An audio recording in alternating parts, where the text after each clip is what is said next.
38 matches, 26 wins, 12 draws, no defeats.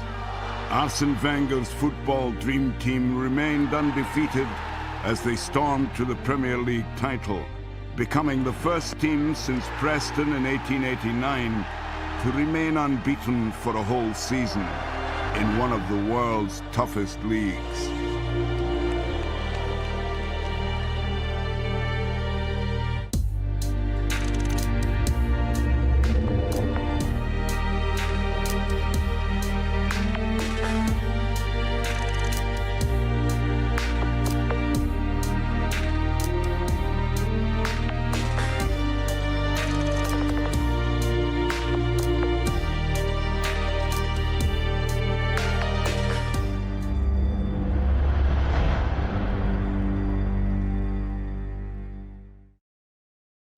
Arsene Wenger had arrived at Arsenal via Japan, a virtual unknown, greeted by headlines asking, "Arsene who?"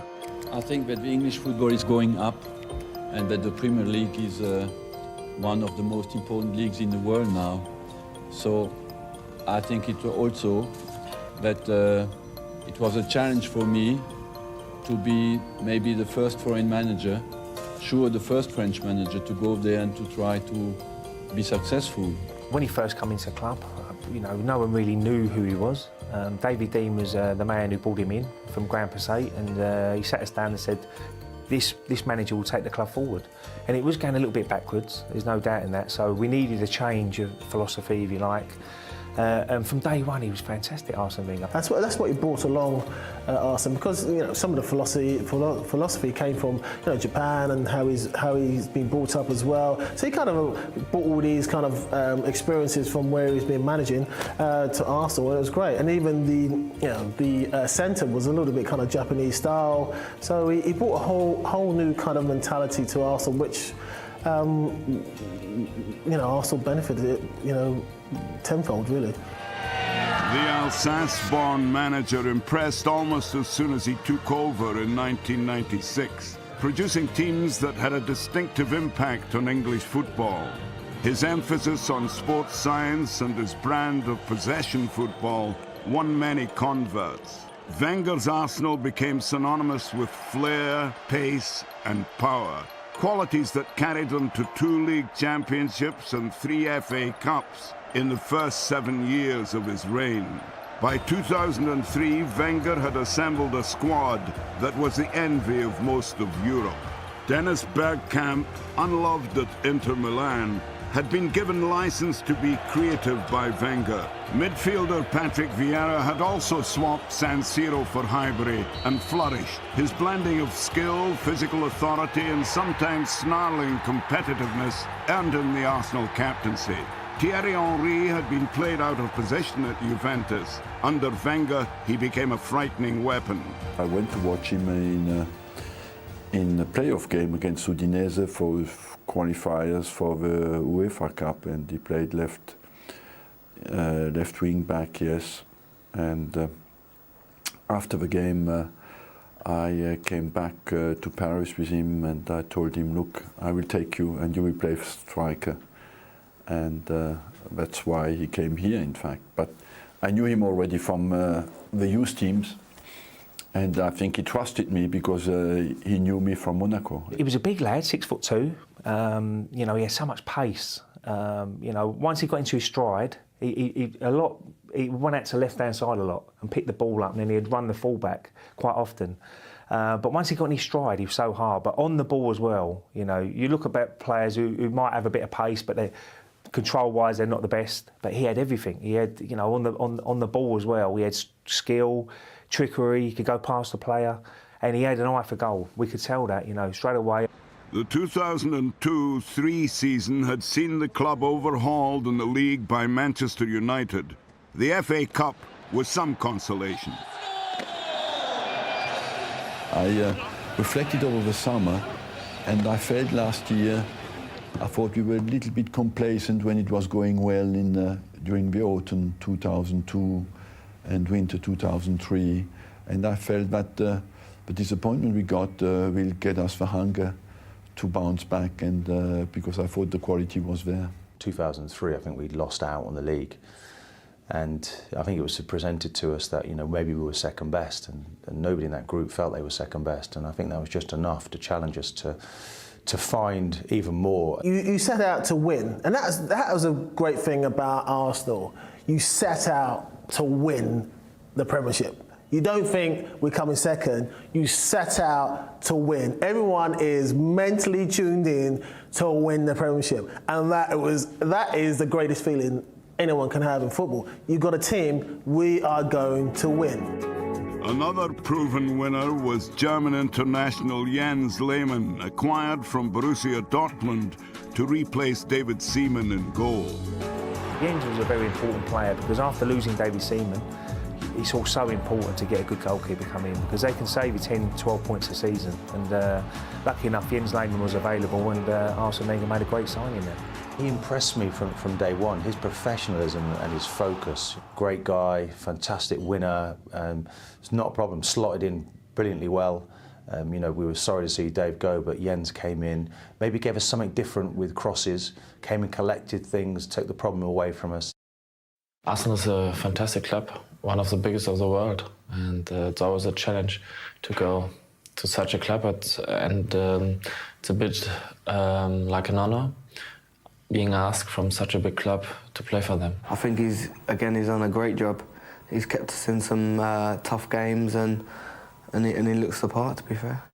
The season started at home against Everton. Goals by Henry and Pires shaped a 2-1 win.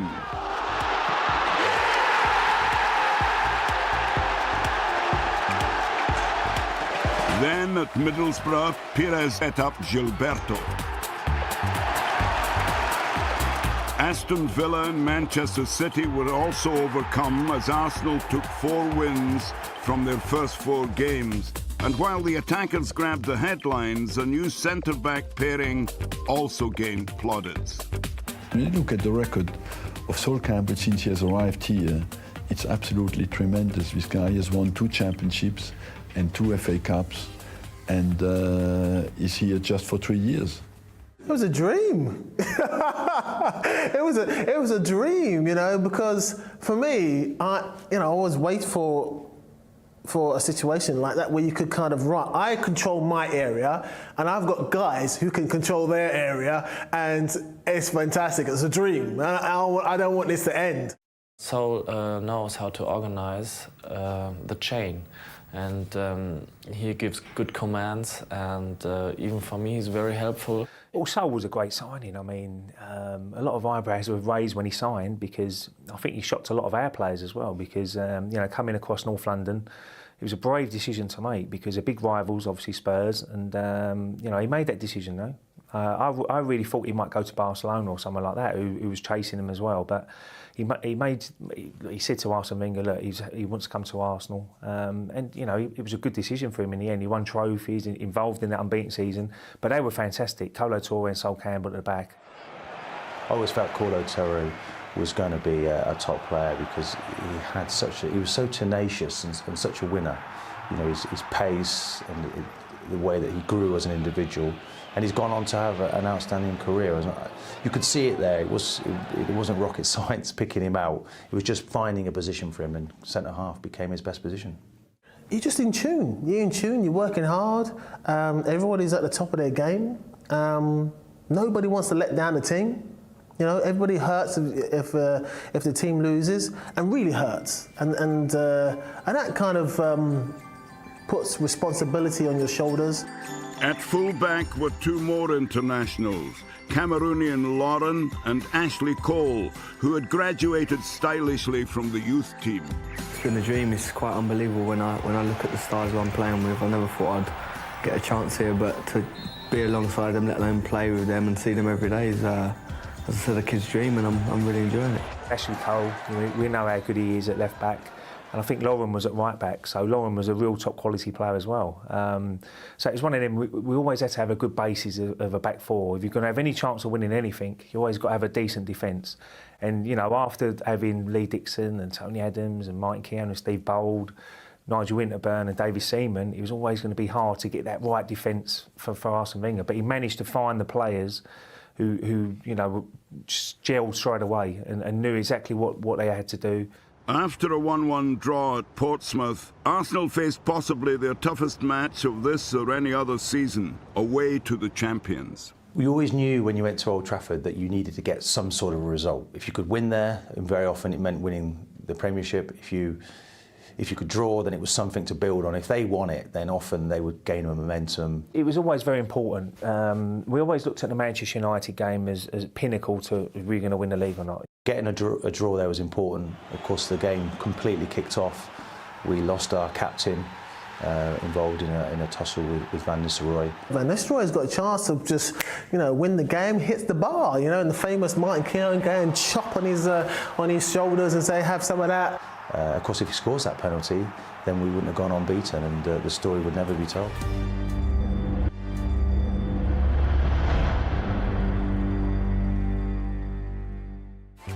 On 26 September, Newcastle came to Highbury. Thierry Henry scored twice as the teams shared 5 goals. The Frenchman was typically cool as he converted the decisive penalty. October brought 2 massive challenges. First came a trip to Anfield, where it was again a Frenchman who dominated the headlines. Robert Pires's goal was worthy of settling any game. Then there was a visit from London rivals Chelsea. Buoyed by Roman Abramovich's millions, they matched the Gunners, until luck helped Arsene Wenger's team. They really expected to beat us at Highbury, and they really fancied themselves on the day, and hopefully we brought them down a little bit. Pundits and players alike began to realise Wenger had created something special. How he put that team together was amazing. He inherited some of the players, obviously getting there, but the ones he brought in, he kind of knew them, and that helps have an inside track and with the mentality and obviously, you know, you've got the skill, you've got the kind of playing ability, but I think he does look on the mentality side, and so that was a big thing for him. Vieira coming in almost off the street at the beginning, you know, a great lad to work with, had to have the ball. If you didn't give him the ball, you got a rollicking. So everything went through him, and then he'd give it to Dennis, and Dennis would then give it to Henry, and the ball was in the back of the net. It really was that kind of simple, and the rest of us were the sort of framework in and around that, supplying these guys, giving the ball to our best players, and boy, did we have some players.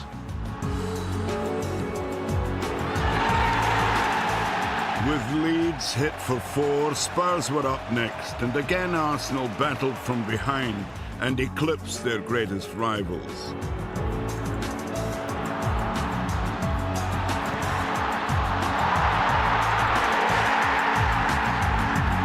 Arsenal's attacking force combined flair from the flanks, a predator up front, and the cerebral, graceful Dennis Bergkamp.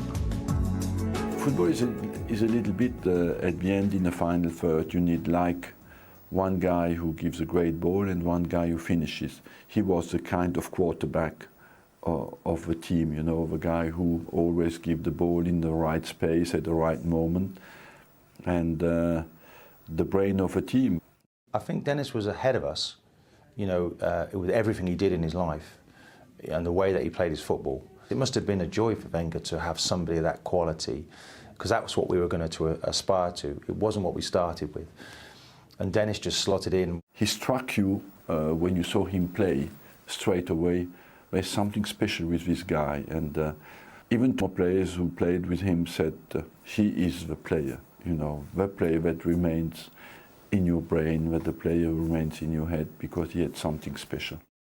Always make the right decision. When you're going forward, 3 decisions, what one do I make? Do I go A, B or C? He would always make the right decision. He had a flexibility, almost like a ballet dancer, the way that he could go off from foot to foot. You know, his balance was amazing.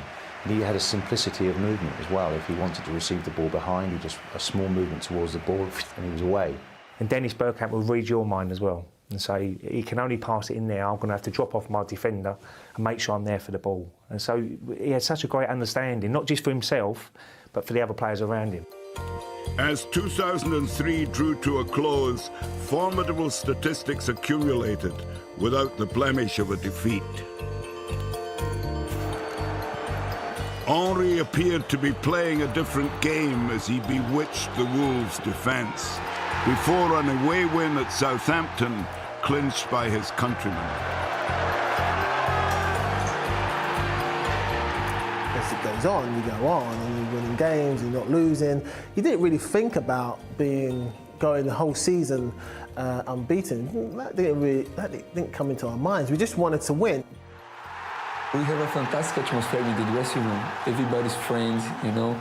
Everybody support each other. Doesn't matter if some players is on the bench or some players is playing. Everybody is supporting each other, you know. That's why this make the team really strong. Could literally have gone to war with that group of players. It could play pretty football, it could battle, it could fight, it could churn out any kind of result. We all were at the top of our game, but we all spent, another 5, 10, 15, 20 minutes after training practicing free kicks or shots or whatever, little kind of things in our game we need to kind of, it's going fine, but we just don't kind of lose sight and just kind of tick over and make sure everything's okay. So we never dropped off. A new year brought more of the same from Arsenal. Pires and Henry tortured the Borough defence on the 10th of January to launch a 9-match winning streak. Thierry Henry scored 9 times in those 9 games. Better strikes than this are rarely seen in any season. We knew, even when we were 1-0 down, Thierry Henry had not scored yet, but that will happen at some stage. So it is like a booster of the confidence of the team. Because at some stage we were even 2-0 down. Everybody looked at him, but what are you waiting for? We expect you to do something now about it, and that's what happened most of the time. Against Southampton at Highbury, Henry reached a notable milestone, scoring his 100th Premier League goal, and soon his 101st.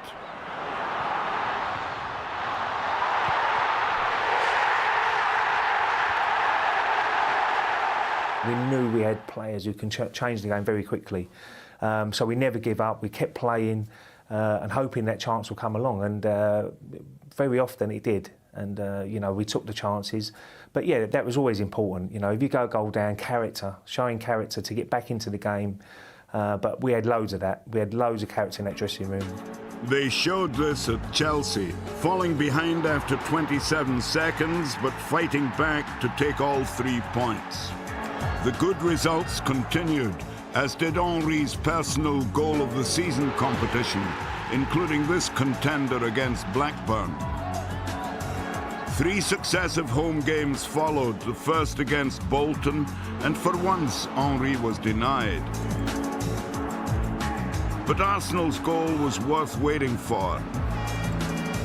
Pires finishing off a superb move. With this result, the Gunners had gone 29 league matches unbeaten since the start of the season, equaling the feats of Leeds in the 70s and Liverpool in the 80s. There were so many options in the final third, and there was an urgency and a desire to win games and win them early. And any Arsenal fan that sat in his chair in those days at Highbury, he knew he came to watch some serious stuff. Highbury was a great stadium. I mean, just walking out there before the game, you was in the tunnel, you were shoulder to shoulder with the other team. And they would look across and say, God, blimey, they've got Dennis Bergkamp and Thierry Henry, we're going to have a real one. We really looked like we was up for it as well a lot of the time in that tunnel. So a lot of games maybe have won in the tunnel. Games against Manchester United would have to be won on the pitch. And recent encounters between the two had been fiery. Thierry Henry again provided the spark in this match. Louis Saha's late equaliser prevented victory, but the result meant the Gunners equalled Burnley's record of unbeaten games in a season set in 1921. Liverpool were next to visit Highbury. Thierry Henry tore them apart with his first hat-trick of the season.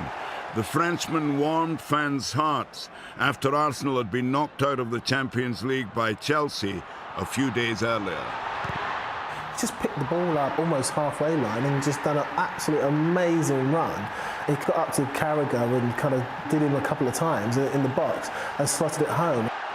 And I think that season, he was coming to a time when he's so mature as a player. He's learned all the way through his career. From '99 when he first signed for Arsenal, he had 5 years now, and now he's confident about his own ability, and he knew he could score every week. A week later, Henry scored 4 as Arsenal demolished Leeds in one of the most comprehensive team performances ever seen in English football. It left them 10 points clear with 5 games remaining. He had a spell where he was unplayable, because even in the training sessions, it was embarrassing for the defenders. He just scored when he wanted. And I told him sometimes, don't provoke too much the defenders, because these are proud boys and they get quite angry if you just score every time. So we had a spell, was just unstoppable. Whatever I was trying that day was coming off, so it's one of those nights. You don't want the ref to blow the whistle. You want to play that game all your life. It was a special night, yeah. On April 25th, Chelsea's defeat at Newcastle ensured that in the North London derby, Arsenal needed only a draw to guarantee the club's 13th league title. Things went to plan as they gained a 2-0 lead after 35 minutes. Vieira put them ahead. And then Robert Pires exemplified the standards of Arsenal's season with a goal worthy of champions.